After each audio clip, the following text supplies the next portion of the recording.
everybody. Times during this. Hello. Okay, looks like we're gonna get started here. First of all, I just want to say thank you to everyone taking your time on Halloween to come to this. I know that there's probably other things that you see plausible right now, but you came to this instead, so I appreciate that, and I respect that you respect this as something that is very important and something that you need to hear. I want to thank Felicia. She's not only probably one of the best professors I've had on this campus, but she does a really good job and does a lot of good work for us students of color on campus and for the Office of Multicultural Affairs and with this whole weekend and all these events. So hats go off to Felicia and the Office of Multicultural Affairs. I want to thank my club, Men of Excellence, my backbone. I love you guys, everyone in here that's supporting me from that. I appreciate you. And then I have my mom is luckily in here. I don't know if my sisters are in here, but my dad and my mom are here. So I want to thank them for being here, taking the time, come listen to their youngest give his spiel about things he feels that are important. And shout out to our President Cooper. Thank you for being here. I believe Dr. Calvin Hill is in here somewhere. All my friends that I've seen here, it really means a lot, and I appreciate you guys. So yeah, we're gonna dive in. It's called Inside the Inward just because I wanted to kind of address this because I feel it's something that I've faced mostly in my life, coming up in predominantly white suburban areas, and being one of very few of my stature and things of such. So with the N-word, I wanted to call it Inside the N-word because I wanted to give you guys my perspective of being an African-American male and a Black male, and my experience with the word and my feelings around the word, why I use it, why I don't, the kind of the stigma around it. And so just to kind of give you some history about the word, it kind of dates back far as the 18th century, and it comes from roots of European language and Spanish language. The word negro, and in European, I believe it was a word called like negor or something like that. And it's always been used to describe Black individuals. And as a matter of fact, early Europeans used negars, which is spelled Negars, to describe ships that were ships to the Virginia colony from Africa. So it's always been used as a discriminatory term to describe Black people and Black individuals as a whole. And I think a lot of people get the mix of it with the soft A, which is often, which is one I use. I'm not ashamed to say it's in my vocabulary, but a lot of people get that confused with being able to say that word, and I think that not understanding where these words stem from can kind of be the cause of that. So now that you know that even back in the 18th century, centuries before that, early Europeans, early settlers, colonists, they were using this word to describe Black individuals, and it wasn't like they were saying that it was a reference to king or queen. So that's definitely not what it was. So we have to understand that this word has been used in a very negative light to describe Black people as a whole since it's been created. And there's no slurring that, there's no denying that, there's no way to work around it. It's what it is, and it's from Europeans, colonizers, using that to describe and put we as Black people, my ancestors, Black historians, Native Americans, Indigenous people, describing them in such a way as if they were not equal and as if they are below. So that's why the word carries so much sensitivity and hurt behind it. and not to mention its use in slavery. So if you go back and you watch slave movies that have been released, which are a whole nother topic that we could get into and discuss as a whole. But if you look at slave documentaries, you look at 5 Years a Slave, you look at movies like The Butler, you see movies like that, and how widely it gives you a glimpse of how widely used the N word was, and how they use it, and how vindictive they were with the word to make Black people feel as such they were beneath, and that we were nothing more than free laborers. And so, sorry, I'm gonna take a breath real quick because I'm getting a little worked up because it is something I'm passionate about. But so when you get the transition between the actual hard R, which is nigger, and you go to nigga, you get the transition of people wanting to say that nigga means friend, dude, guy, individual. And I believe I read even in like the early colonial America, there was I think shipmates. They described shipmates, or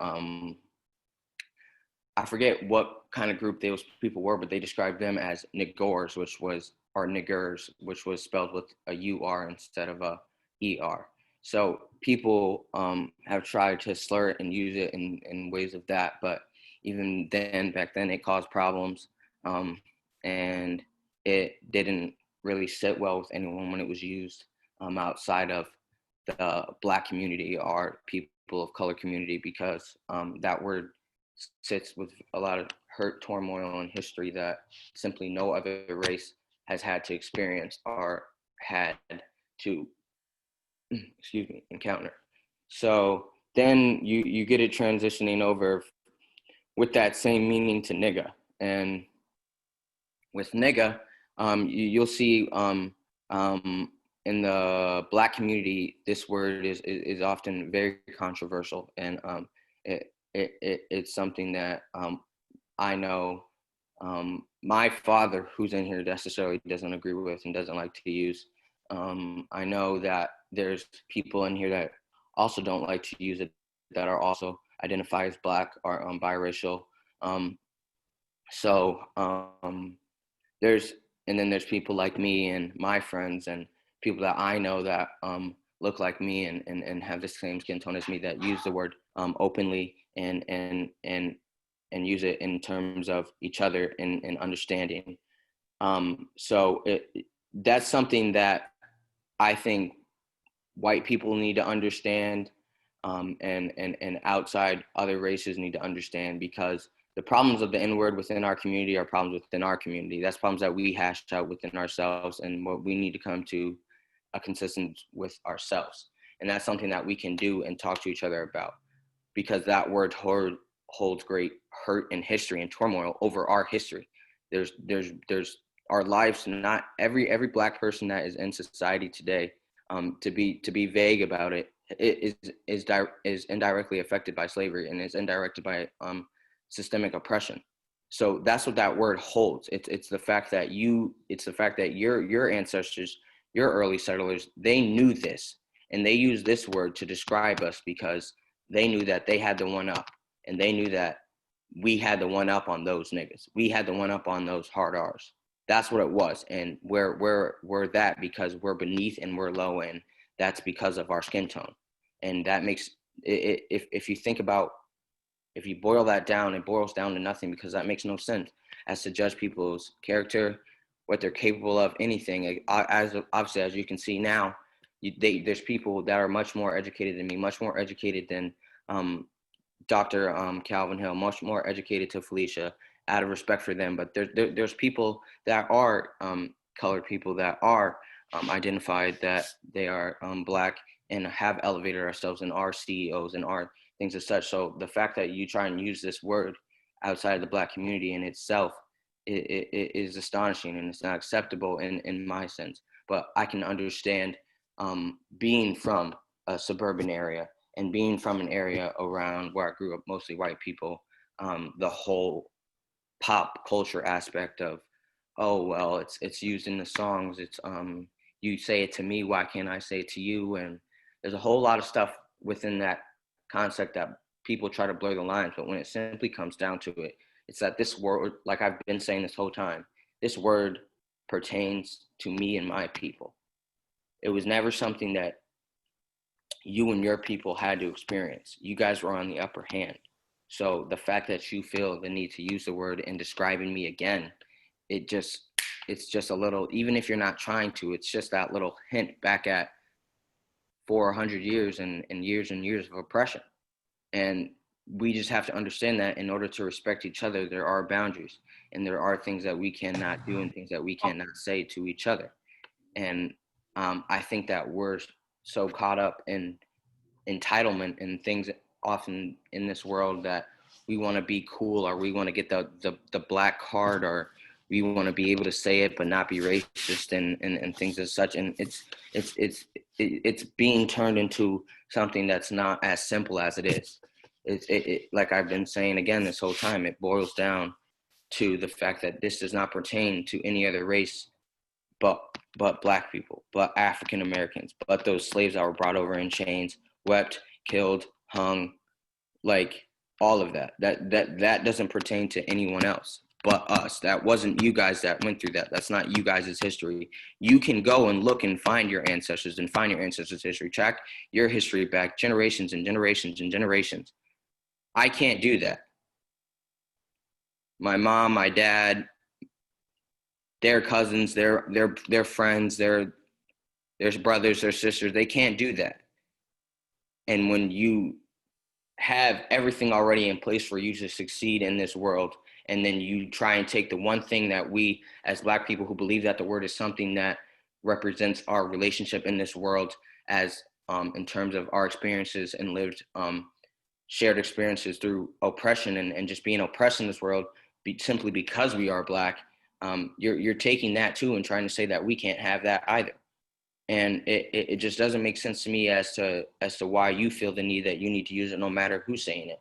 If it's used in pop culture, I guarantee 9 times out of 10 it is a black artist. I guarantee that 10 times out of 10 actually it is a black artist. I don't know white artists that use that word. And if you're listening to those artists, they are also just not doing what they're supposed to be doing, and they don't understand the problem. And so when you look at things like me, I'm so passionately about the word meaning something else. You can also look on the other spectrum of things of people like that were more in line with the values of the NAACP. Now, the NAACP is the National Association for African. I'm sorry, I don't want to mess that up. For advancement of colored people.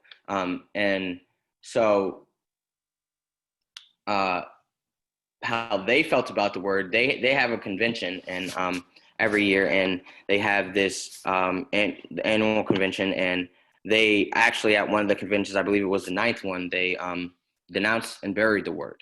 So they had a picture of the word. It wasn't a picture, it was a purple flowers and kind of a ring formation with the word nigga written in the middle of it. And they had a legit funeral where they buried the word and they denounced and they kind of gave somewhat of a eulogy and said good riddance. And they got rid of the word because they believe that nigga and the hard R is not something that should be used in the black community at all. And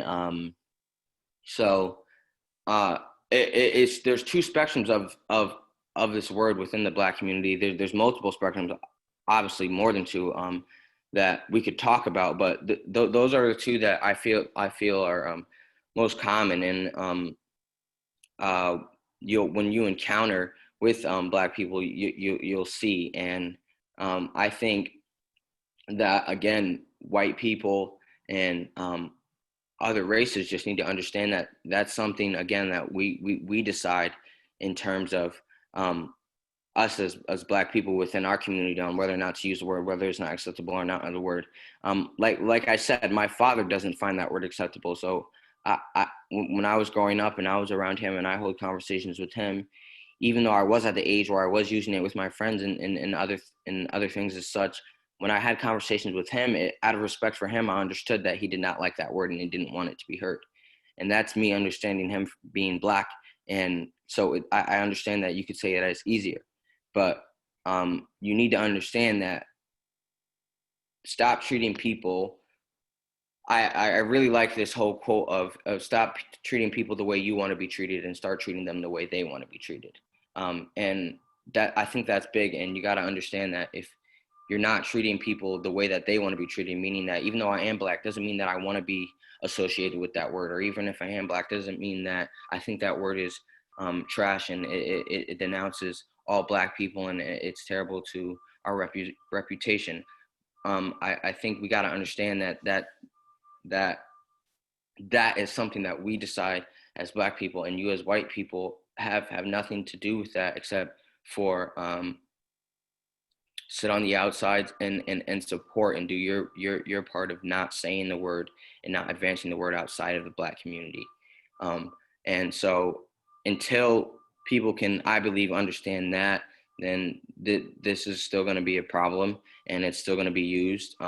It's a problem I've experienced since I think the first time I ever was called the hard R or ever heard the word outside of my race being used was probably when I was in the 5th grade, and it didn't stop. It continued and only got worse from there. So you have to understand that we as Black people have breaking points and have boundaries that you cannot cross despite what you believe with society and what we've done to bring the word to where it is now today. And this is one of those boundaries that you just don't have a say in or nor that you can cross. So if you can't get down with that, then me and you don't have the same viewpoints, and that's fine. I can still probably associate with you as a person, but when it comes to that, we're never going to be able to understand each other. But as I ramble off and get a little bit upset, I'm going to share my screen and show a video of an interview that was with a rap artist, Trinidad James, and he's on CNN Tonight, and he's accompanied by Mark Lamont Hill, and they talk about the N-word and their stance on it with the other anchors. So I'm going to share my screen, and then we're going to kind of have a debrief and talk about it afterwards. Let me just, sorry.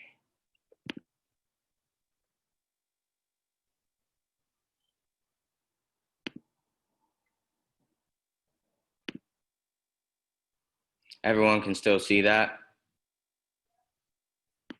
That's why we talk about it and we explain to people what we meant and what we're trying to get across. Because there was a headline that says there was a headline that said I defended her as well. I didn't defend her. I said there is what? I'm not defending There's it. context. Yes, it's like I'm not focused on her. Okay. I'm focused on these students. Thank you.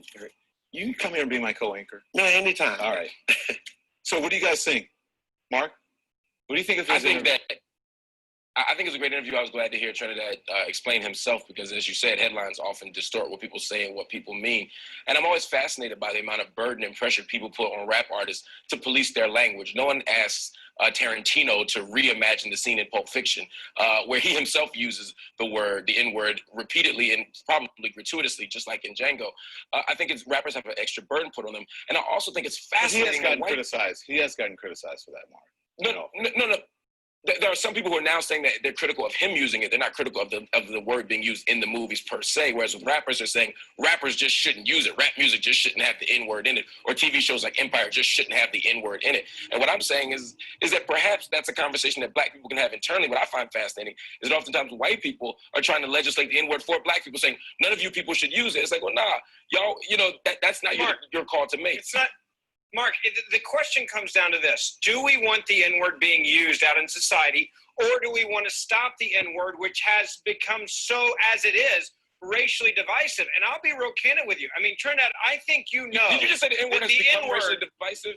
No, I'm saying right now is the proof of it. Look at all of this and everything that's gone on, and we all condemn it when it's said, but then you want to keep the word alive. And Trinidad, I'll be honest with you. I think you know that we should probably get rid of the N-word. But in reality, I think many rappers are afraid that they'll lose out on money and sales in street cred if they don't stop using the word. Go ahead. Ben, no, Street sir. cred. First of all, how you guys doing, Mark and Ben? Welcome to the conversation. Good to see you, bro. New co-anchor. Go ahead. Hey, I'm here. Go ahead. So what do you think about what he said? Ben, that's definitely had nothing to do with it. We're not going to Then take why it. would you keep using it, though? I mean, why not pledge use the that you're word. not going to use it? At the end of the day, Ben, we use the word because that's how we came up. We came up using the word like people. You came up using the word in the wrong way. We came up using the word as "How you doing, my nigga?" And when somebody say "my nigga," that means that, bro, you're my friend. I will call you Ben, my nigga. And when I call you that, you do not feel that I hate you. But what if Ben said to you? What if Ben said to you, Trinidad? What if Ben said to you, Trinidad? What's up, my nigga? What would you think? Ben, what I would tell you, if I honestly felt that you were my nigga, then you are my nigga, Ben. Be honest with you, man. Like, you don't understand, like, Ben. I'm in the twilight zone right now. I do. Go ahead, Ben. That's not okay. If I use the N-word, it could quite possibly, and honestly probably should, cost me my career. And I don't understand why, when we know how divisive this word is, why we would not have people like you, Trinidad, who are but you're a community. Your people look up to you. Young people look up to you, and you're rapping about the word and making money on it. And they think they should be rapping the word and saying the word as well. Hold on for 1 second, Mark. You can get in after him. Let Trinidad respond. Ben, you see, you keep giving you're giving the word too much power. I am making money off of I'm not using it. I am making money off of doing music and being creative, sir. I'm not making money just because I use the N-word. Nobody goes to buy an album because it's full of the N-word. Trinidad, no, sir. You wouldn't be on the show tonight if it wasn't for using the N-word in your rap music. Let's be honest. No. First of all, he wouldn't be on the show if a white woman hadn't said the N-word on a tape. So that's not fair. Again, Which was on his music. No, let me finish, Ben. No, first, white people were saying nigga before Trinidad James was born. And to sit here and say that the N-word has become divisive is absurd. The N-word is born out of slavery. It's born out of white supremacy. I'm agreeing with you.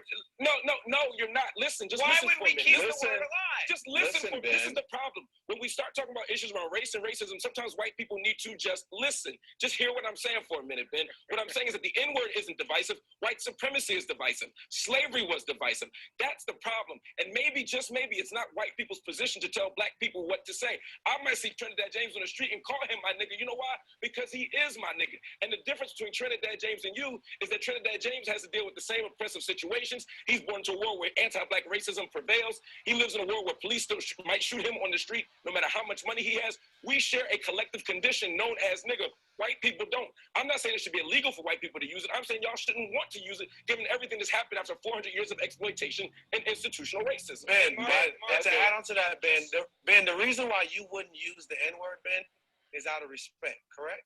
Right. I think it's a racially god-awful word that we should get rid of, and we shouldn't be teaching it to young kids no matter what their race is, because it is so hurtful. And as long as we continue to use it, it is going to continue to hurt people's lives. And we should join together and say, this is a word we can all deal without having around, and it will bring more people together than divide.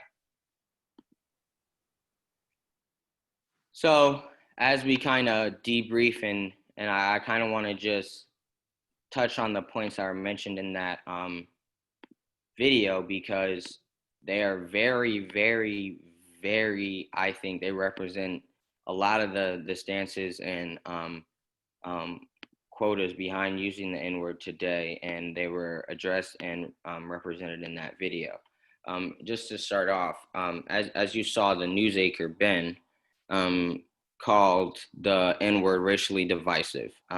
Just for those of you that don't know what racially divisive is implying, it means that basically the N-word is causing races to be separated and drive us more and more apart within the Black community and our encounters with other races and other communities. So that's kind of what he was getting at there. And just kind of on, I'm more in believes in line with Mark Lamont Hill, because that's how I feel about the word, and that's why I will call my best friend who shares the same skin tone as me, my nigga. Why I would address people that I've fought social justice issues with that look like me and reflect my same shared experiences and same goals in terms of creating an equal world, my nigga. So I can understand that, but then on the same spectrum,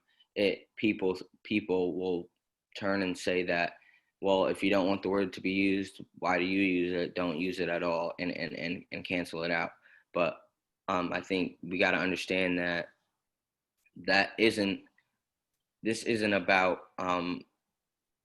us saying the word. This is about white people using and saying the word when they have no place or reason to use it. So there's no problems in terms of Black people using the word. If I were to hear a Black person use the word, I'm more so involved in the. I'm not gonna turn a shoulder or turn my eye and be like, whoa, why are you saying that? Because if whether their stance on the word is, well, I like to use it in terms of in a way that we have shared experiences, so I can call you that, or I kind of use it as a freelance. That's for them to decide because they have an experience with the suppressive systems. They have the experience with being a Black person in America. So their decision on that word is up to them, and I can live with that for them, and I can respect that for them. But that's what we're asking from people on the outside, and people can't understand that because they just believe that it should be solved the best way possible. Well, there's when you have a lot of things that deal with racism and things that have years and years and years and years and years and years of background information and things that you need to learn and understand before you even utter the word or think about uttering the word, then that's when you come and you run into some complications on our part. So you don't need to be worrying about this word at all. This word should never be coming out of your mouth. It shouldn't be part of your vocabulary, and it shouldn't be something that I'm not going to say you necessarily feel uncomfortable with, and you want not to be around Black people if you hear the word, but it's something that you should stand for not using. And if you are around your white friends, you are around your other counterparts that look like you, that are not Black, and they use the word, stand on that and call them out, because they don't experience what we experience. They don't have those suppressive systems. They may have them in some ways, but they don't have them in the ways that tie to us and that word. So I think if once people understand that, then you wouldn't want to use the word anyways, because you would understand that this word has nothing to do with me. I am in no way oppressed the way these groups of people are. I have no way have to fight and feel the oppression at early ages, at early times, and at wrong times, at all these different times in life, and I never have to experience that such. So that word has nothing to do with me. That has to do with their community, and that's something that they have to figure out, and I can respect that. As far as it comes in terms to me, is that I'm not going to use it. I'm going to make sure that it stays protected within the Black community, and I think people need to understand that that's what the main goal is. And like I said, when you have the disagreements within the Black community on whether or not if it should be used or not, that's something that we figure out. So just to touch on some other things that they said, he also basically was saying that Trinidad James only sells and makes records and it makes hits because he uses the N-word. And I think that's also another thing that people have to understand about Black culture and Black music. They use the N-word in the music, and it's become a part of our culture because it's something that some of us have reclaimed as positive, and something that as when we see each other and we use the word, it's like Mark Lamont Hill said, it's a representation of that we go through the same thing, and we have experienced some of this, some similar acts of oppression or discrimination or racism. So I think people have to understand that, and it's not about using the word because it sounds cool on the record or because it's a good way to use as a metaphor for something else.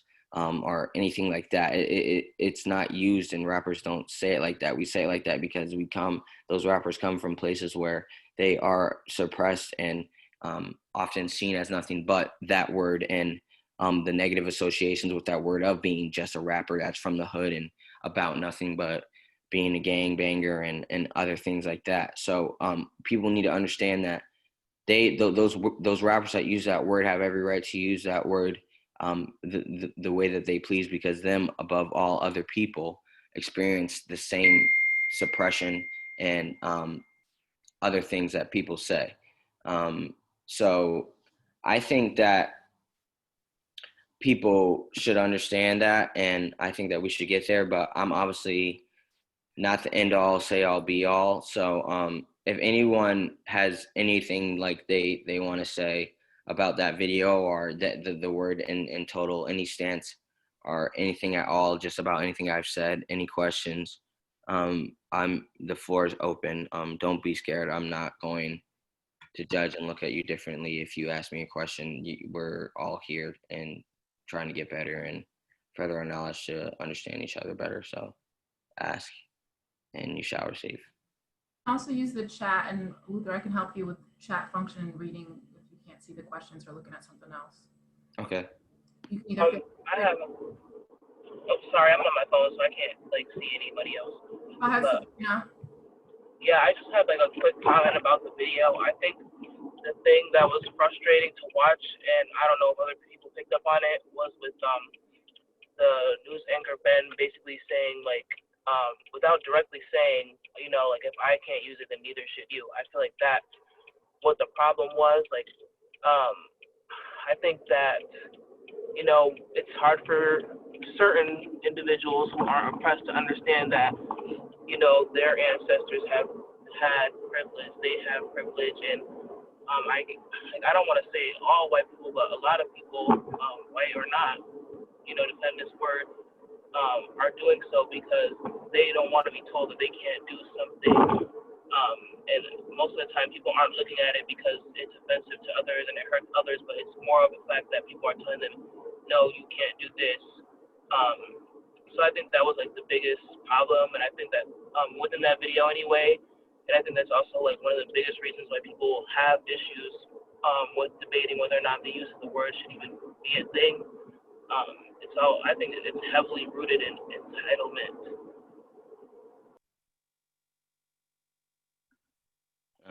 I can understand that, and I can agree that, like I said, with kind of that sense of entitlement of, well, I should be able to use it too, or I want to use it because it's used here, and why can't I use it? But yeah, I hear what you're saying, Sabrina. It's definitely frustrating and difficult. Anyone else? Anything?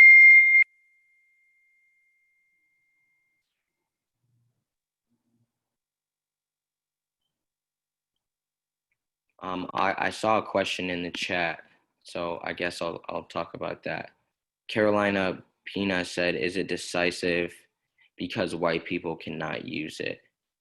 I think in terms of, and anyone can respond to this after me. I think in terms of what Ben was saying and what Sabrina was saying, I think that's kind of what people feel Ben was hinting at, and I don't think that was kind of the sole message of what he's saying by it being racially decisive. I think he's saying that it causes divide and such mixed emotions among people in general that it just shouldn't be used. And if you don't like when certain people use it, then you shouldn't use it at all and use it anymore. So I guess in a way, yes, but I wouldn't say that that's completely why. But anyone else, if you have any thoughts on that, go ahead.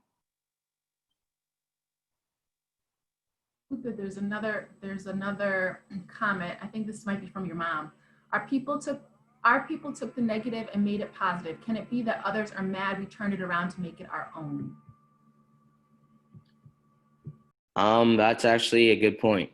I think what my mom is saying here is that, are you mad that your plan essentially to put us down and use that word to negatively associate ourselves with us didn't work, and we now use it as something positive as a relationship to where we can bond and become stronger. And I've never thought of it that way. I know in terms of, I hope to believe that there's not that much hate still in terms of race in people's hearts nowadays, but there's obviously that disconnect in places. And so I think that certain people can be mad about it and don't want it to be used in a positive way and seen in a positive light by anyone, because it was used to put these people down. And if it's not being used that way, then it shouldn't be used at all. I can understand that and see that. That's definitely a different structure I never even thought about. Anyone? Too, Luther, if I could add. Go ahead. I think in general, like, there are words that we all understand that we shouldn't use based off of who we are, that like certain groups of people use when speaking with each other, right? And I think it's weird that with the N-word, there's always this, as you see in that video, like the white person dominating the conversation, and it's just like something that they can't do. Just like at a basis level, like there's this one thing that people are asking you, we don't want you to do, and you're not, and we don't want you to do it because of the history behind the word. So I always found it weird how the N-word is always the focus of the conversation, because there's a bunch of other words that we all understand that we can't use based on the group that we are a part of, but it's always the N-word that's at the focus of the conversation. Yeah, and just to elaborate on what Chris is saying, like if you think about in terms of ask like my dad, he's in a fraternity. If I were to go around and screaming the fraternity colors and hooting and hollering about his fraternity, that's something that, and not to be over dramatic, but could get me seriously hurt. And it's something that I wouldn't do because I'm not a Sigma, even though I know that, even though my father is one. And that's something that people will look at me differently for doing, because they're like, what are you doing? You're not a Sigma. Why are you saying that? Or even in terms of, if you want to narrow it down to female relationships, I know I have observed many female relationships where they're like, oh yeah, that's my bitch. Yeah, I ride or die for her, and they call her that. But as soon as anyone else calls it, it's not acceptable. I wouldn't dare and call her that because it's not acceptable. But between them, they understand that when I say that, that's my friend, that's my girl, that's who I'm with all the time, that's my ride or die. So, and that's the same thing that's reflected with the N-word, and that's the same thing that's reflected with when using it in terms of fraternities and sororities. And it's there's a bunch of parallels, as Chris is saying, but it only becomes an argument, and it only becomes unfair, or there's only entitlement towards the N-word. And why is that so? Is it so because, like my mom is saying, you guys don't want us to reclaim it and make it our own? Or is it because of other things and other reasons that you guys still hold down because of whatever it is? I don't know. So other comments were, if anyone has anyone else to say, anything else to say. Can I ask or add to that too about, so what you're talking about is the consequences, right? Anyone at the end of the day can use it, but there are consequences. But I wanted to ask you, and I know we talked a little bit about this in class, like Cardi B, who is multiracial, right? Who has Black or African roots, uses it. Some people, and I'm looking at Carolyn's comment in particular, you know, what about others that don't necessarily identify as Black or African American, and the sort of the conversations around Afro-Latino or Latina or Latinx? What are thoughts about that?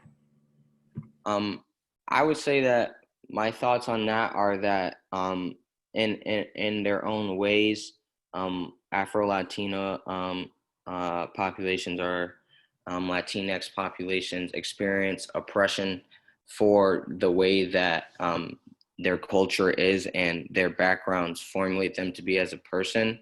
And I believe that also is oppressive, and in many ways aligns with the same oppression that we as Black people face for being Black.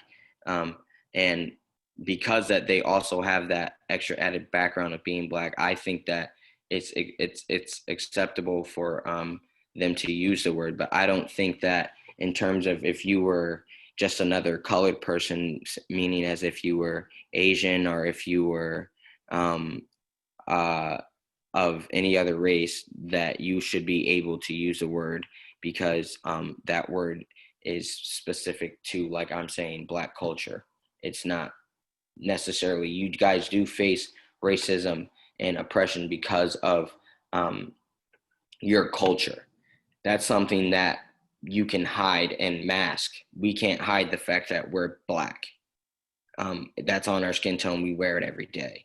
So I think that people have to understand that boundary. Not to say that you should be hiding your culture, or that you should take the advantage of doing that. But I'm just saying, in terms of Black people and other colored people, the types of oppression that is typically faced, I see, is more in terms of in their culture, versus with Black people, it's towards directly how we look and things that we can't not necessarily hide or mask. Thank you. And I'm just, because I am who I am and we have a relationship, and I'm saying this out of love and because I'm cringing, the word color people is another word that can be truly offensive, right? And we've talked about this too. And I know that we easily, again, when we're perfectly imperfect beings. And so I just want to say that for me, that's a word that I find particularly harsh to take in. And another word that we could use is people of color or BIPOC people. And so Luther, I'm saying this, I love you. I'm saying this out of love. Yeah, I know. I apologize. I should have known better. So yeah, and anything else? I know that was Carolina's. That was what she said. I don't. So Can I say something? Yeah. Yeah. So, throughout my life, there has been just an insistence on non-Black people to tell Black people what they can or cannot do.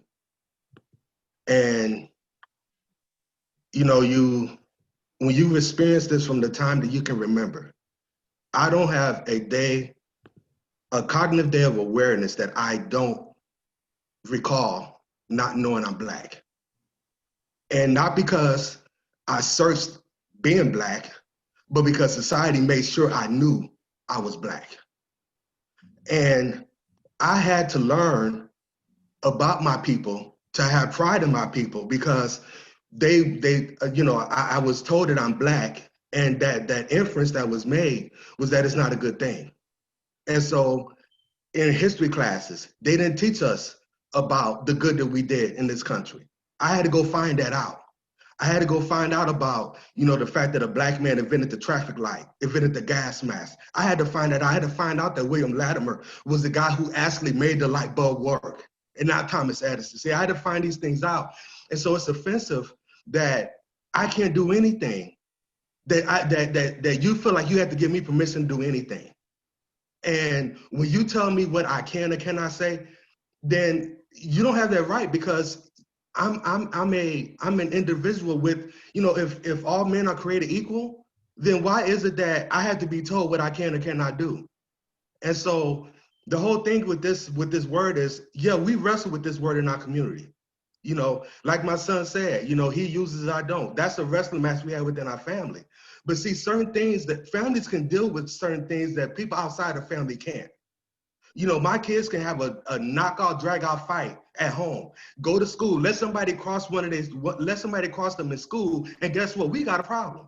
Now the problems that we had at home is squashed, because now you step to my brother, you step to my sister. And that's what people need to understand, that there are certain things where we have wrestling matches in families, but people outside the family ain't allowed to come in and interject and tell the family what we should not be doing. I'm off my soapbox. I like to say something. I like to say, hi, my name is Ocean Eversley. I'm African-American, Native American, and I, Mr. Wade, tell it like it is, okay? I agree with you. However, I like to add, or maybe I should say, I just like to add something. I'm 62 years old from New York, okay? And however, Black people have been influencing American culture from the time we were brought over here. So when we call each other, well, I don't use the word, okay, because I'm 62. And when I was growing up, if someone called me an N-word, those were fighting words, okay? Those were fighting words, period. I don't care if you were white, Black, Puerto Rican. If you call me the N-word, we were going to have a fight. I don't like to admit it, but that was the truth, especially growing up in New York. Okay. I understand how the younger generation is using it. However, we have to understand that everybody influences everybody. And you calling someone the N-word, as a Black person to another Black person, you can't expect that white people or other people that are not Black are not going to want to copy, because they've been copying us forever. So we have to understand the influence that we have over America. And so, and you were saying, like, like as a Black person, we are free. Yes, we are free to express ourselves, but so are white people. White people are free too. Okay. Asian people are free too. So we have to like really think about, just the effect that we're having on other people. And it's real. Okay. Like we say, a lot of white people, they love our culture, but they don't love us. Right? Well, they love the way we talk, the way we dance, the way we think. I mean, like, they just love us, but they hate us too. So I don't have any answers, but I'm just saying that, we just have to look at that. Everyone's free to use any word they want. I know there are consequences to that, but we just really have to look at how we influence other people. And if we say we're free to say anything, so are they. So do we want to keep using the word, or do we want to use the N-word as that word, we use it so much that we delete the original horrific definition, how it was originally used. So that's all I got to say. Thank you for letting me share. No, thank you for sharing. That's definitely a point that needs to be highlighted, I think, and exemplified. Anyone have anything else to say? There's a lot of going on in the chat. Carolina Pena, and I hope I pronounced it right. She says, I know a white woman that she uses the N-word to other white people and uses slang that Black people use. I called her out one time. I told her that she was practicing cultural appropriation of Black people. Then all the white people around accused me of being racist by stereotyping Black people. What do you think? I am a Latina, by the way. I think that more people need to do what you're doing. And I think that more people need to stand up if we want this word to be changed, and who uses this word and how it's used to be changed. People need to be doing what you're doing, and that in no way is stereotyping or saying that Black people are stuck in a category of just using that word, or we talk a certain way. I don't think that. I think that those people understand what they're doing when they're using that word and when she's using those slangs. And when you called her out, she was called out and was a deer in headlights, and went for defensive ways to respond versus taking the time to reflect and understand what she's truly doing wrong. And I think that happens a lot. People run to be defensive and say, well, it's using a song, it's this, it's that, it's you use it to me, and there's all these excuses. But when it boils down to it, it's just in the fact that it's you shouldn't be saying it, no matter what the circumstance is. So just be able to accept that and work on it, rather than sitting there and arguing and bringing up other points as to why you should say it. And I think we got to be able to pick and choose our battles. I remember Felicia talked about that in our multicultural foundation of multicultural education class. We got to pick and choose our battles.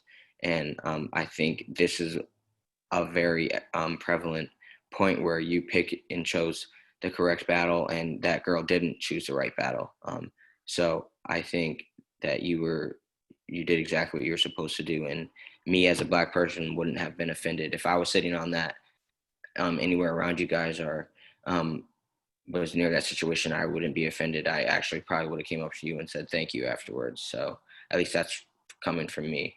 So I think you handled that appropriately, and you didn't have to be Black. You don't have and I think people need to understand that you don't have to be Black to be for the Black cause and to be for things that Black people are advancing. Just like it'd be hypocritical of me to only support my oppressive group and try and draw attention to only my group. I should reach out and help with other groups like LGBTQIA. I should help with other police because there's Black people that are members of other communities. So we should be reaching out and supporting each other as a whole. And I think people need to understand that we don't have to necessarily be or identify as that group to want to support and help advance them. And we as Black people, I know, at least I feel since I've been in a community where I'm surrounded by mostly white people my whole life, I've always done my best to make sure that everyone around me is smiling, that they feel capable, that they feel confident within themselves, and that they feel good, and that they at least can come talk to me if they feel like something's wrong. And I hope that people that encounter me and have me in class are attest to that, because it's that once if we get to the point where we're helping each other, and we understand that even though that I am not directly affected, I am still affected because we are humans at the end of the day. And we should help each other advance and be the best version of ourselves, no matter if it isn't in line with I think is the best version of me. That's the best version of you. Like I said, treat people how they want to be treated, not how you want to be treated. So I think that we got to understand that if we're not there for each other in totality, then it's going to be hard, and we're going to struggle, and that's fine. But once the only point that's going to really fix that is if we do come together in totality and we do support each other and we come to the understanding and have the boundaries and points where we know that, okay, we're agreeing to disagree, and we have to be careful and respect each other's boundaries in certain areas. And I think that we as people feel entitled to certain things because of history, because of whatever it is, because of lived experiences, because of our lives, because of what we will continue to face, what our families will face. And I think that we often kind of lose sight and kind of, I don't know, like I'm losing my train of thought, but it's like, I think we just got to understand that if we're there to support each other in totality, then there's very little that shouldn't be accomplished, and there's very if you're for a truly social justice world, a truly hate-free world, in discrimination and racism, you stand with these groups and elevating them and advancing them and shedding light on their problems and bringing them equal treatment, as this weekend is truly about. Then we have to stand together and understand each other, because we are all represented in every group. There are Black people that are gay. There are Black people that are part of Fortune 500 companies. So maybe a few of us, but we're there, and there are Black educators. There are Black lawyers. There are Black doctors. So we need to support each other and be with each other in all these groups, and understand that I may not necessarily be going through everything that you're going through, because I want everything to go well and be just and equal in this world, and have equal opportunity.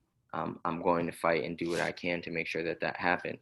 And you don't have, and like I'm saying, you don't have to be directly affected. And I think that's a big stigma, and why people are hesitant to speak up and don't want to come out and speak up or say what they're feeling, because they feel, well, it's not my place, or it's not my time, or I'm being prejudiced, or I'm being stereotyping.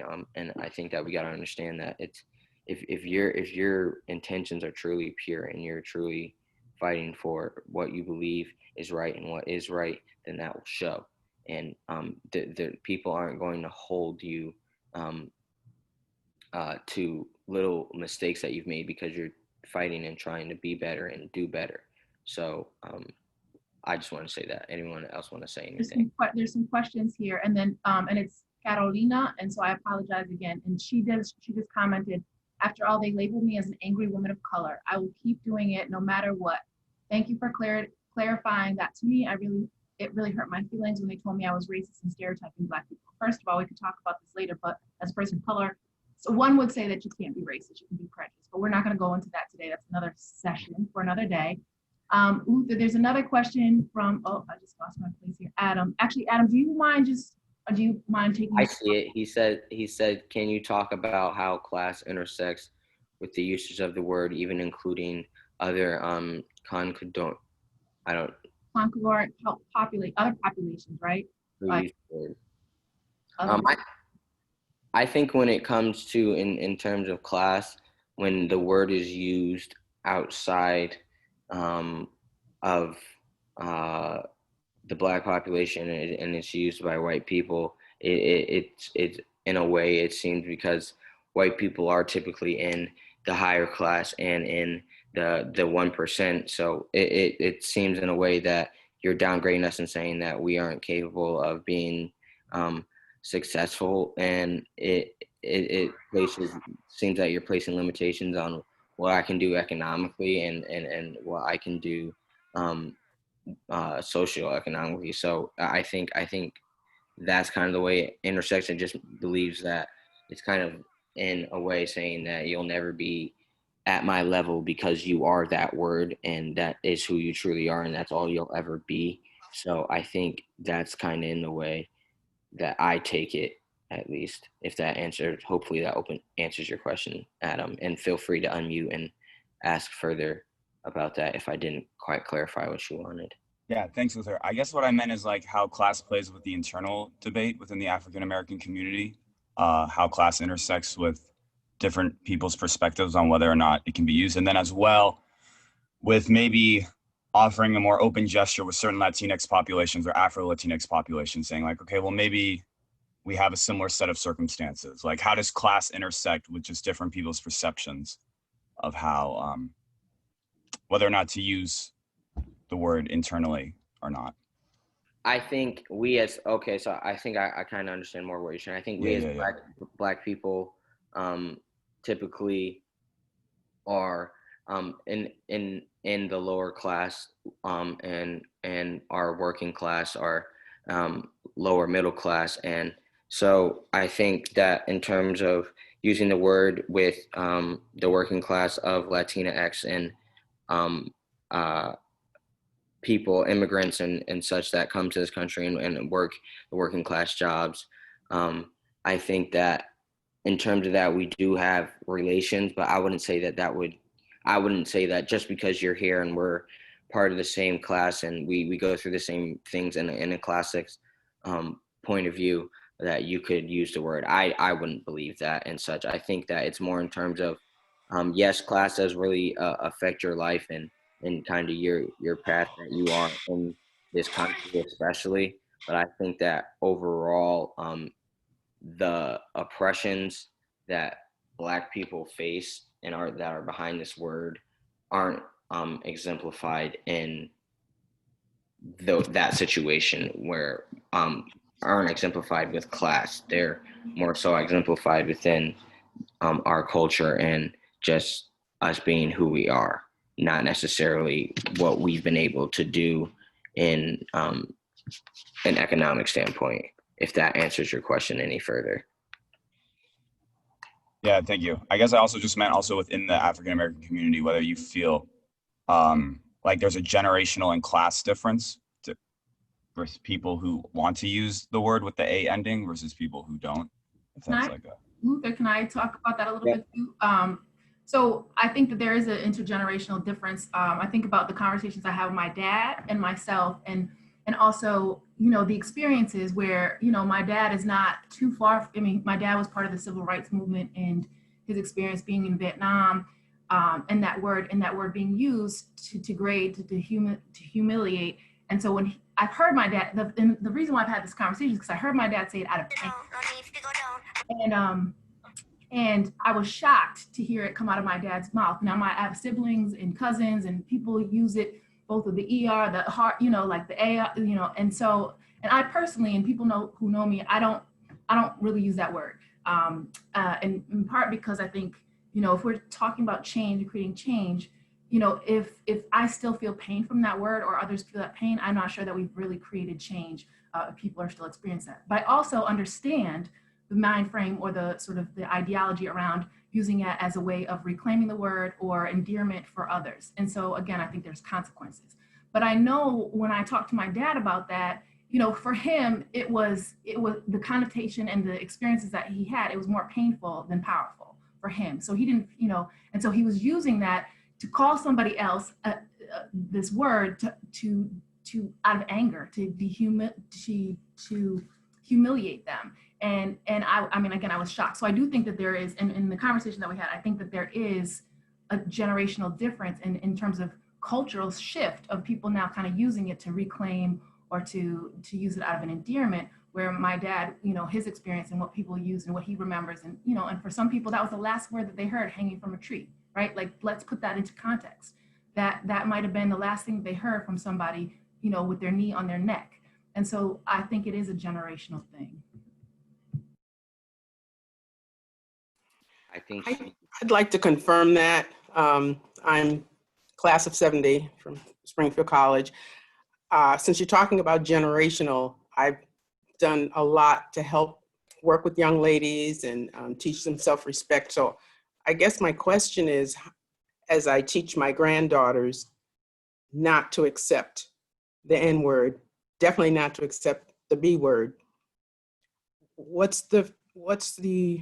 how do you young men regard young Black women who won't stand for the being somebody's bitch, being called that, or being called a nigger? I'm confused right now, because as I worked with young ladies through my sorority and so forth, we taught self-respect. Does that come into play when you call a girlfriend what you call her? I'm very confused right now in terms of where to go with this. To kind of ease your confusion, I would never call a girl that word at all, just because of how I was raised. I would never call a girl a B word, or call them the N word, just because I just never grew up saying that or being taught that that was acceptable. But I know that Black females and often experience even worse oppression than Black males, and I think they do have say in if they want to say the word, if they want to be called the word, and just as if every other Black person does. If that, I don't know if I'm answering your question or if I'm still confusing you. No, I'm trying to learn from you. Okay. I think in terms of the only reason I would use the word is just when I'm talking and I'm comfortable in situations like when I'm at MOE and I'm surrounded by people that look like me, and we know that we're using that word. I guess not in terms of an endearment, but as an understanding, which I understand. As we can see, there's a disconnect because you were taught that we have self-respect, and that's not a word that we use to address ourselves. So I think that's where the disconnect is. I wouldn't say that in any way when I use it to another Black person, I'm trying to be disrespectful or put them down. And I wouldn't just, like, I don't call every Black person that I know. And I know that people don't like being called that word. I'm sorry. I know people don't like being called that word. So I can respect that, and I would respect that from them. Like, if, like I said, my dad didn't like using the word, if you don't like the word, then I wouldn't necessarily address you, even though I understand that you do have the same shared experiences and stuff. For me, I think that I use it in terms of, it's not like that's the main message behind the word every time I use it, but that's what it means in a greater sense of when I'm using it with my friends that look and experience and fight for the same freedoms and stuff like me. Okay. If I might jump in, I also feel like it's something that's not just generational, it's also situational. It's one of those situations where you might not necessarily find offense in the word until your safety or comfort level is threatened because of that. I feel like nasty woman wasn't a mainstream slur until it was used to threaten the rights of women. In the same instance, the N-word was used during a time where every single Black person in America was feeling that their life was in danger. And I feel like we're going through a civil movement at this time now where those types of words are also, again, getting new momentum and gaining towards that, because we're now in another type of a civil rights movement. And so when we are removed by generations from the situation, we might feel like it's more acceptable because we never had to live through that. People who have gone through the LGBT movement that had to live through Stonewall might find a word more offensive than people who are growing up young, who are LGBTQIA, who might not have had to have gone through those, but it's because of the pain and the suffering and the movement of others that we are able to live a more comfortable life. And so with that, I think it comes that comfort with a word that may have been seen as offensive earlier. And so I think that we're working through that. Thank you.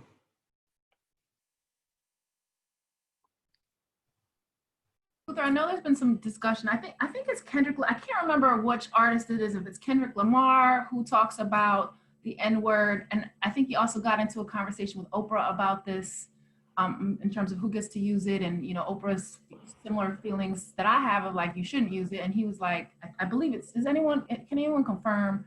Is it the I or Butterfly? I'm trying to think. There's a song out there that talks about Killer Mike. I do not know the name of that song. Okay. No. I'm just, because it gives context also to, earlier you mentioned sort of the word negress, right? And it pulls in some context to that too. And I appreciate the dialogue and the discussion here. I truly do. However, for the most part, we are practical people. And we deal with what we know. We don't educate oftentimes ourselves about what's being said, how it's being said. We operate off of history.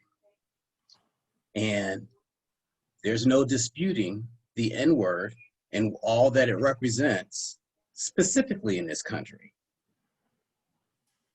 Specifically in this country. This can be generational. This could be political. It could be social.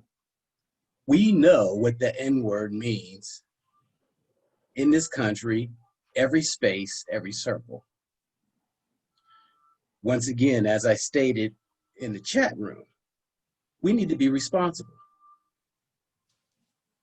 We need to be responsible in understanding the implications of using that word, who it impacts, how it impacts, because once it's out there, it's out there. And once it's out there from certain individuals, it's out there. It's very hard to take that back. So I completely, I appreciate the dialogue and the education, very important. But we also have to just understand reality in that there's certain words we know. There's no debate, there's no discussion around it. So thank you, appreciate it. Thank you for sharing that, Dr. Smith. Does anyone have anything else you want to say? I think, Felicia, we found it, To Pimp a Butterfly. I think also, Luther, I wanted to just add, like when Adam mentioned something about class, like I think it also matters somewhat, like how you've been socialized, like where you grew up at, and how the word influenced your life. Like I think you said you lived in like the suburbs versus me growing up in Philly. My for my familiarity with the word is much different. I think like being in the inner city versus being in the suburbs, or being poor or being middle class, or I think it's very different. Our familiarity with the word, and I agree with what everyone's saying, but I think sometimes people aren't even thinking about, depending on your class and where you're from, people aren't necessarily thinking about like the history of the word as much as we are kind of making it seem. Like, I think it's just from a young age, people learn that word to be my friend, my brother, etc. So I've been in a situation where a white person used the N word, A at the end, not ER, within his circle of friends because they grew up in the same neighborhood, and you know, they had the same experience, they went through stuff together, and they felt that they were on the basis of using that word together. But that person never used the N word outside of that group. And that's kind of the understanding that that person had. So I think while the history is important, some people aren't thinking about that when they say the word. It's just something that they were brought, that they grew up. People have. I do agree that we're responsible, but just saying that, I wanted to point that out. I agree. I think that's kind of what it is within like the generations too. Like he's saying, when I had my experiences with the word, they were obviously when I experienced them within my community, they were something negative. But whenever I was exposed to my culture, my family, and everything, it was a word that it seemed like they used in terms of endearment in a way, and in terms of understanding and expressing a certain understanding and love for each other. And I think, like he's saying, my friend, my brother, that's kind of the way that I think people in our generation, when we use it with each other, we see it as, and we use it as, but because we don't have those negative associations, like Felicia is saying, with it being the last word that we heard as we were hung from a tree, or us having to running from riots or anything, and certain of that, and being called in that word, and we haven't had that harsh of negative experiences with the word, so our association with it is positive. So I think that's where the kind of disconnect is.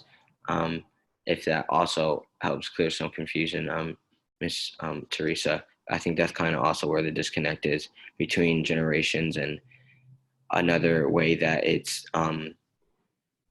you saying, like, just how you were taught it wasn't acceptable, and the time that you grew up in, it was, as Ocean shared, the time that she grew up in, it was fighting words, and no matter who said it. So I think that's kind of where it is. I think that the associations that we've had around the words in terms of generations have been different, and I think, at least in my position in this generation, I understand the past generation, which is why in certain instances I don't use the word with certain people, because I understand their association and their belief of what the word means, and why I do use it with people that are my age and look like me, because I understand what they're associating with the word and how they take it as if I call them that.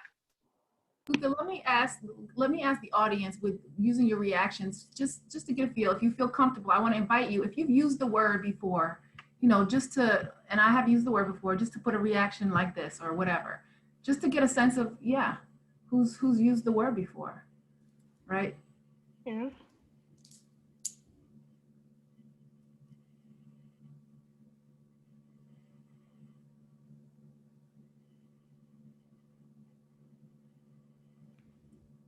You're on mute.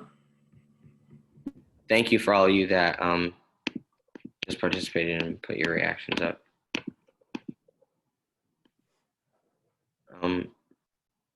Yeah, let me look in the chat, see if there's anything else, so I don't miss anything. While you're doing that, Rebecca Lartigue has a question. Yep. Hi, I want to come back to an earlier comment about gender, and we said that Cardi B and some other women who identify as Black or multiracial use this term in the media.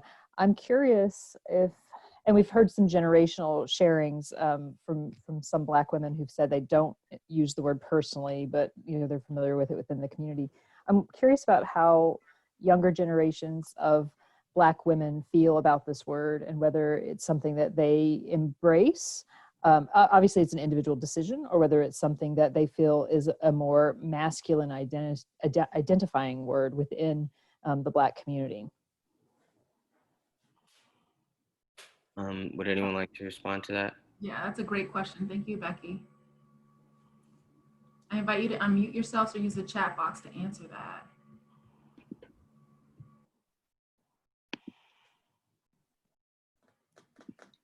No one? Can we repeat the question? Yeah. Becky, can you repeat that? Yeah, can you repeat? Well, yeah, it's a wandering question, but I'm kind of curious, and while recognizing that young Black women all will have their own opinions and attitudes towards this word, but I'm kind of curious how a younger generation of Black women feel about the word, whether they find it to be a useful word in the sense of reclaiming an aspect for conversations within the Black community, or whether Black women find other words to be more powerful for expressing solidarity with each other and their identity.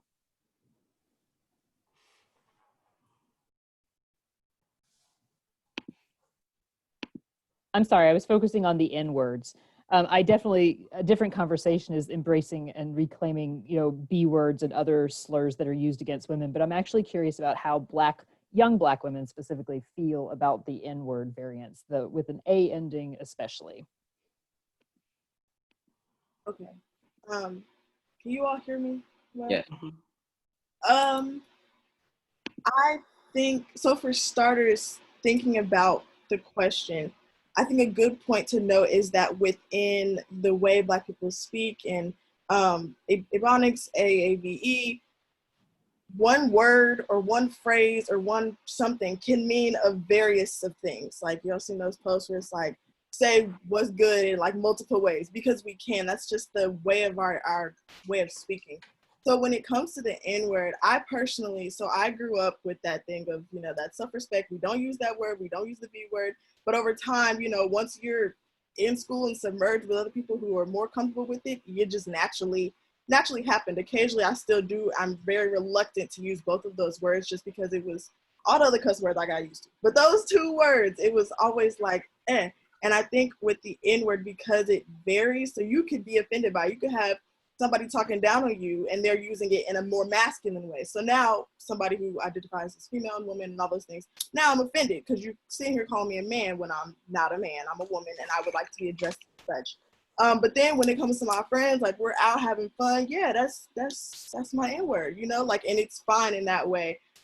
That's just my personal take. Because it varies, it just kind of, the way we use it varies, so it just really depends on the situation, because the word can be used multiple ways in regards to the A, the end with the A. So I hope that answered your question. Yeah, thanks. Absolutely, about context. I think each person is going to have a different perspective on it, though. Like, I personally will not use the word in any circumstance, cannot stand when people use the word, because I was called that every single day in school, because I was one of the only people of color, and that was used as a derogatory term. So when I got older and people were trying to call it to me in a friendly way, I was like, no, like, we're not going to do that, just because I think that in my personal circumstance, it was used as a construct of power and trying to take power over people. And I totally understand that there are some people that are like, let's reclaim the word, let's do that. I think it's going to be individual circumstances, but I feel like no one person can own a word. And so each person is going to take it differently. And so I have a very different experience with the word than other people will. And so because of my personal background, I'm not going to use it. It's the same reason why, and I'm going to say it as an example, but I won't use the word oh, you gypped me, because I do know that that's offensive towards people that are of the Romani group known as gypsy. And so it's teaching and educating yourself and knowing those things have power constructs in our history and not to use them to degrade the person that you're talking to. Yeah, they put that so well. I don't even know. Way better than I could have. Thank you, guys. Does that answer your question, Rebecca?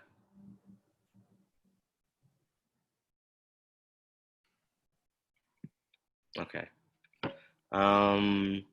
Anyone have any other feelings? Anything that they want to talk about? We got a good 5 minutes left. Anything? I know one point, if no one has it, does anyone have anything? If no one has any other question or anything that I know one more thing that I wanted to discuss, just kind of get everyone's outlook on.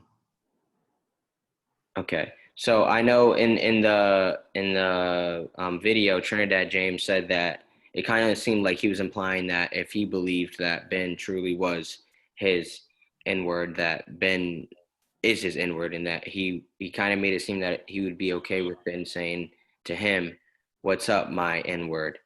So I know that this is a situation that I was often in school, and like I know how I would address it, and I know that like I never called my white friends that word, and if I did, it was a slip, and it wasn't something that I made a habit of, and I think that they knew that it wasn't acceptable to say it back to me, but I think that in terms of them just being uneducated and not understanding, they thought it was funny in a game, and they would use it. So I never thought it was acceptable to call someone white that, but I think it happens oftentimes when we feel comfortable as Black people around white people and we feel like we can't be ourselves. It'll often happen, but I think it wouldn't be acceptable for a white friend to call you that, even if the white friend was called that by the Black. Does anyone by the Black friend? Does anyone else have anything else they feel about that? Yeah, can I comment something, Luther? Go ahead. Yeah, I think, like I said, when I talked about like class and like access to like education, I think at a certain point in my life, I would have said that I was cool with that, with possibly a white person saying that, if the situation that I said before, if it was a person who was of my community and used it with the people in that group because they were given the okay to do that, basically, because they grew up in the same circumstances and they understood each other for that. Now, I think that I've gone through 3 years of college, or my 4th year now, and I've learned a lot more about, being what it means to be Black in the context of that in America. And, for people like Felicia and others, I would say, an emphatic no, that I wouldn't be comfortable with white people saying that under any circumstance. So that, and I think like I said, it's important that, growing up, you hear it, you just hear the word, you know what I mean? There's no one, you don't have a Felicia that you can speed dial who can explain to you what this stuff means, it's just people calling you up. It's just people say in the barbershop, at the park, in your house. Maybe my mom's Jamaican, so she didn't really use the word because that's not, but my dad is African-American, so we use the word, but there's no one telling you, explaining, and that's what I mean. People just use it. There's not like a key where you could find the historic explanation. So I think it really does matter.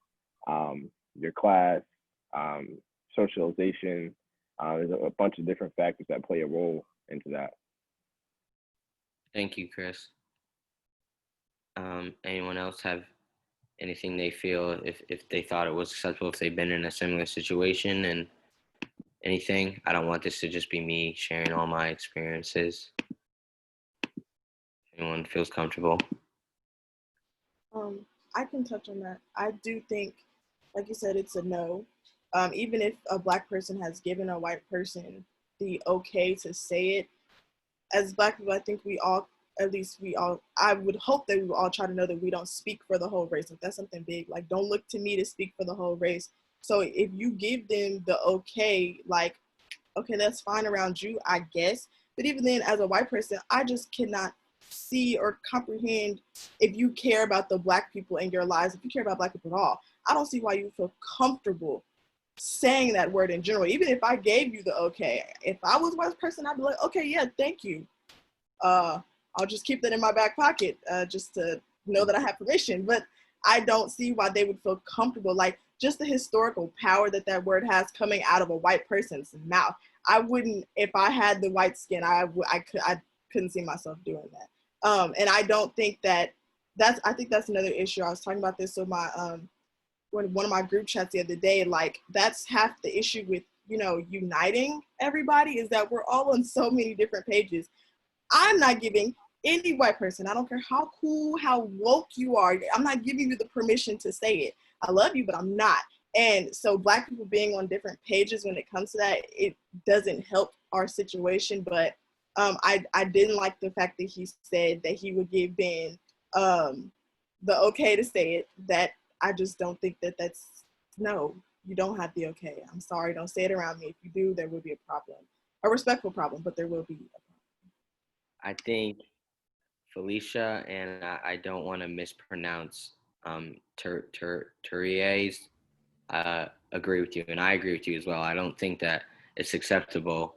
As I think that if you as a white person are a true ally and you're here to help and support us and you're for the Black cause, that word, you would understand that, like you would understand, as Faith is saying, what it truly, even if you're not trying to be and you got the okay and you're saying it in a friendly way, the way that the history and everything behind your people of your stature saying that word itself is enough to trigger a population of people. So you have to understand that. And I think that she's clear in that. And I think that's what I know myself, I feel Felicia and Turier believe so as well. Anyone else have any feelings or anything about how white people use the word, or if you were to give the okay, Black cards, I'm not racist because my friends are racist, I'm not racist because my neighbor's Black, that kind of stigma, anything anyone wants to mention about that? Oh yeah, Luther. So Chris and Faith, like how you guys talked about getting not the okay, but being with those certain people. I'm a white person, but I grew up in a city, so all my friends were Black or Hispanic. So I didn't use it, but my friends constantly use it around me. So I got used to hearing it and maybe slipping every once in a while. But as I got into college, I learned the true definition of what it is.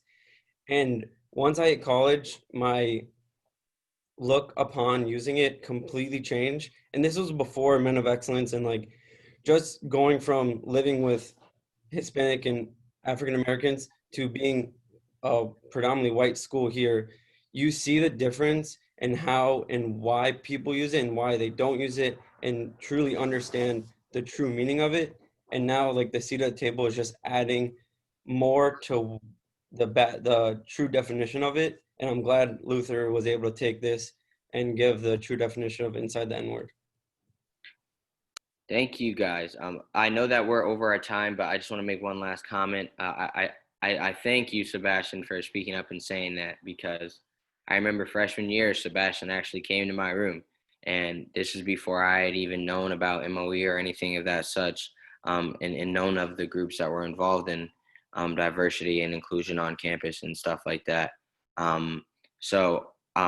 He came. I remember he came in and he told me, like, he was like my friends were okay using it around me, and they really like made me feel comfortable with the word and stuff like that. I never really was fully comfortable with using it, but I've used it, and I think when he came to me and my roommate Xavier, and he came to us honestly, and we had that discussion, because the discussion didn't end. We sat there and we talked, and we were like, well, I understand that, but like we just think that it wouldn't be acceptable, and we wouldn't want you to say that word and stuff like that. And I think it's those conversations where he took away with, well, even though that I lived with a bunch of people that looked and spoke like them, they're different too. And I can respect their difference and respect their boundaries and respect where they're coming from, because everyone is affected by things in a different way. So he could respect, even though that his Hispanic and Black friends back home were okay with using the word around him, and maybe even him using the word, he could respect that wasn't the case here. And I think he truly, I know, has grown from that and doesn't use the word, at least I've heard. So I think that that's important. I think people got to understand that. And that's what people have to be willing to do, to kind of give you further context into what Sebastian was talking about. It was crazy that you said that, because I was like, wow, that's crazy that actually did happen. And I remember that, and it's times and stuff like that. Like I'm sure that was probably one of the most awkward conversations he had as here at S.E.A.T, and it wasn't a fairly comfortable one for me either. So I think people got to understand that there's difference in people, and this is a very clouded subject, as you can see, as the many perspectives represented in just this room of 60 people. So I think that once we understand that we have places where we can step up and we can speak and we put our 2 cents, and there are places where we have to just accept and understand and respect people's boundaries and their culture and what they hold near and dear to them. Does anyone have any other questions, anything that we want to talk about? I thank everyone for the kind messages saying that I did a great job on this. I thank you guys for coming and spending your time. Again, shouts out to Felicia. For real, I mean, if you guys don't know who Felicia is and you guys haven't got a chance to encounter Felicia, you're missing out on a lot. You're missing out on more than I can explain and tell you. So if you can get over to the Office of Multicultural Affairs and encounter her and her staff and just those people in that office, I encourage it. And I think that that's something that I'm going to be doing a lot more often, especially after having her in class and being around her. And I hope that everyone takes everything that was shared today and everything that was explained and all the different perspectives, all the different stances, all the different representations from generations and different groups and races and everything that's here, the representation today. I appreciate, and I hope you guys take this for what it is, and you guys hold what happened today to your heart, and you keep it in the back of your mind when you encounter these problems, and you understand and you walk away from this not feeling like you needed to defend yourself at all times, but you understand that this is something that is delicate to a community of people, and if you support us, you're going to help protect that delicacy and do what you can and respect us, and that's all that I ask. And thank you guys, everyone that shared everything.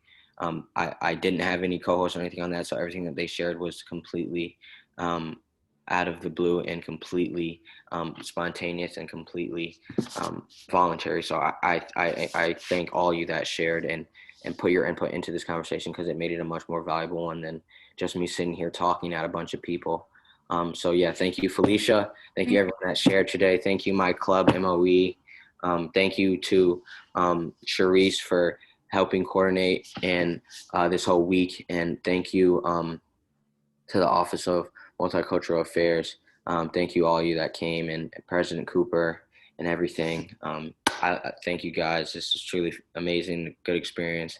And I hope that we all are better people. We can move forward towards ending the hate around this word, and we can be in a better place and better understanding as people, because that's what I want. I just want us to be in the environment that we say we are. So I wanted to say I agree with your mom. Your son is awesome. And, Luther, thank you for creating spaces, braver spaces, and dialogue. I know we had this conversation in our class, sort of impromptu, and I hope that was a little bit of practice. But I want to say thank you, for taking this space and taking a seat and being vulnerable and authentic, right? And being your true self, because that's what we need to do. And continue to educate, continue to be aware, and respect how people want to be treated, right? So the platinum rule, right? And asking people and allowing them at that table to be able to share their own perspective instead of speaking up for them. So thank you, Luther. Again, please consider coming to the rest of our sessions. We have one more session today at 4:30, if I'm not mistaken, and then tomorrow. And then also consider coming to one of our sessions on November 13th with Joy DeGrew, who is an author, scholar, who talks about, and the author of Post-Traumatic Slave Syndrome. And so how we have internalized these behaviors, or how these impact us through generations. We've been talking a little bit about that. And so I encourage you to check those things out. And Luther, again, thank you so much for your scholarship, your willingness, and your commitment to this work. And I'm glad I have you in my class. So that's all I have for you guys. Thank you again, and have a nice day. Attend the other sessions. There's still a lot more knowledge that we can learn.